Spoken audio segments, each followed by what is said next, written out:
New ज्योति academy online classes में आपका स्वागत है। आज वर्ग सप्तम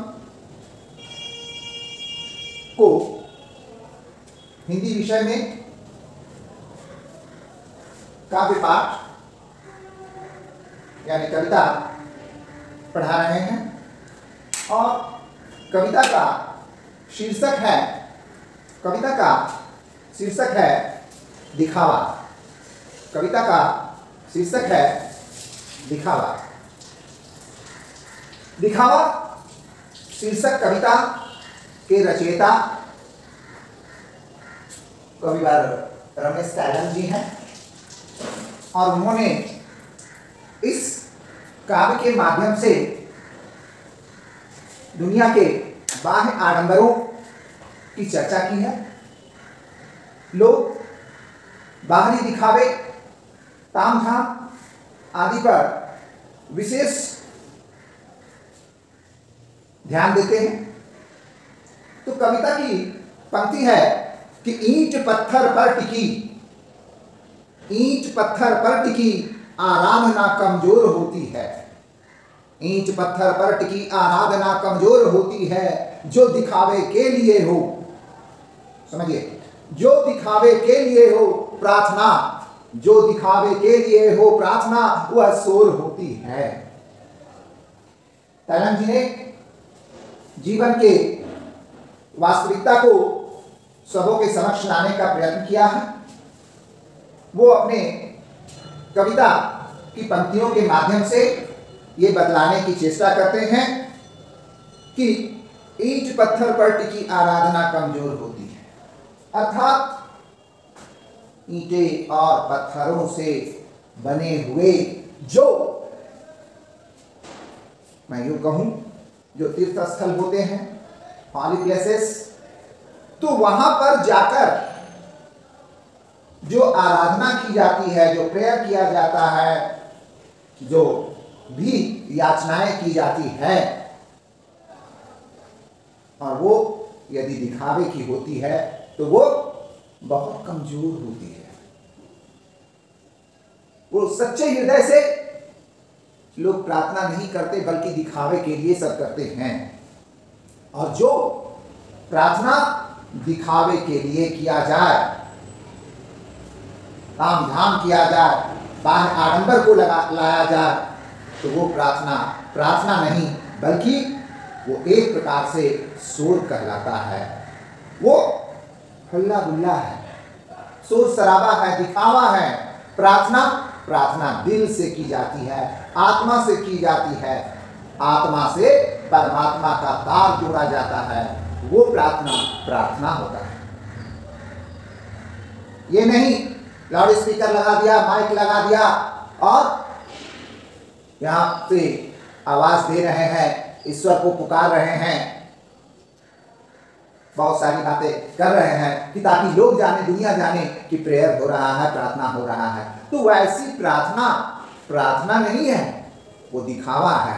सच्ची प्रार्थना तो आप कहीं भी बैठकर, घर में रहकर, कहीं भी वो ईश्वर से प्रार्थना कर सकते हैं, सच्ची हृदय से। हृदय स्वच्छ होना चाहिए। भीड़ का चेहरा नहीं होता कोई भी, भीड़ का चेहरा कोई होता नहीं, भीड़ का कोई भी चेहरा नहीं होता है। अगर आप भीड़ को देखेंगे तो वहां पर किसी व्यक्ति का चेहरा नजर नहीं आएगा।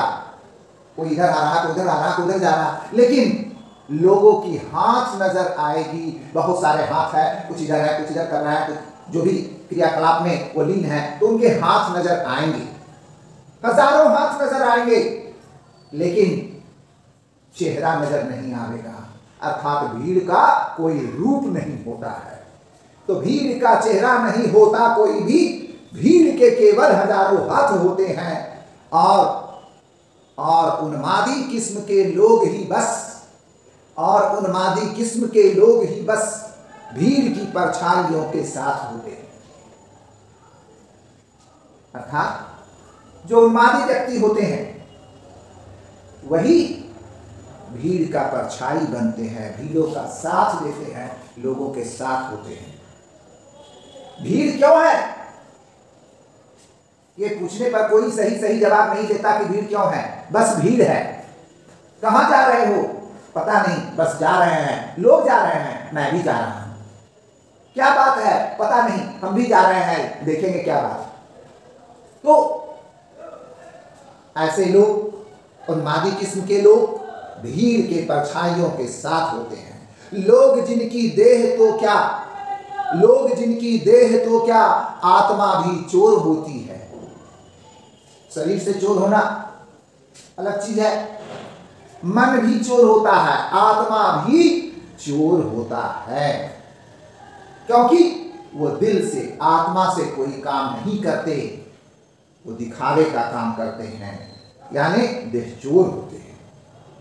वाक जालों में उलझ जाए अगर तो, वाक जालों में उलझ जाए अगर तो, पुण्यतम संकल्प भी ना व्यर्थ हो पाते हैं, पुण्यतम संकल्प भी ना व्यर्थ पाते हैं।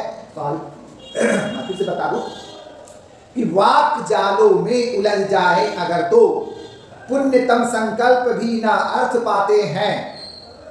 हो नहीं सम्मान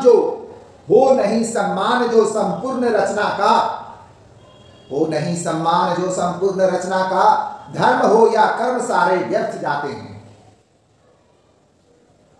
पुनः, वाक जालों में उलझ जाए अगर तो, पुण्यतम संकल्प भी ना अर्थ पाते हैं। कवि का कहने का भावार्थ यह है कि वाक जालों में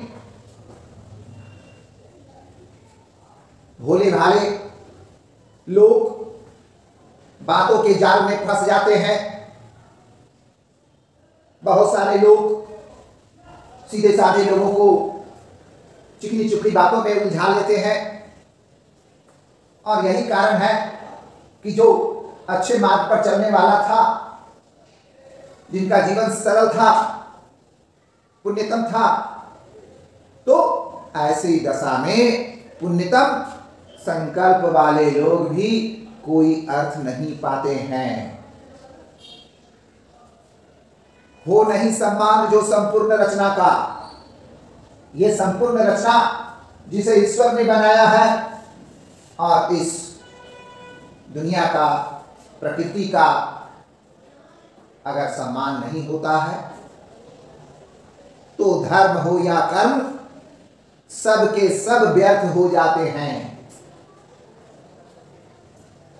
दुनिया बनाने वाले को और दुनिया को पहचानो, इस ब्रह्मांड की रचना करने वाले का सम्मान करो, आदर करो, ईश्वर में आस्था रखो, सद्कार्य की ओर प्रेरित हो, तभी सच्चा प्रार्थना कहा जाएगा।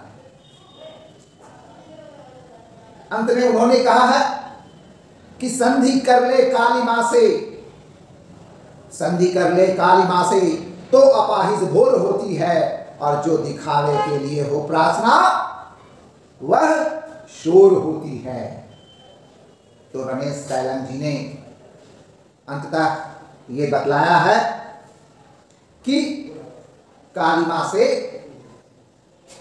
संधि कर लो, मेल मिलाप कर लो, है ना। काली मां से तो अपाहिज भोर होती है, तो एक नया सवेरा आएगा। और असल बात है कि दिल से प्रेयर करो, प्रार्थना करो, तो वो प्रार्थना कबूल होगी। और दिखावे के लिए अगर जो प्रार्थना करते हो तो वो शोर कहलाता है। तो अब मैं यही कहूँगा कि ये एक बहुत अच्छी कविता है, और आप इसे याद करके आएंगे होमवर्क के रूप में। आपको मैंने यही दिया हुआ है, पेज नंबर 78, कविता को यानी दिखावा शीर्षक कविता को याद करें। धन्यवाद।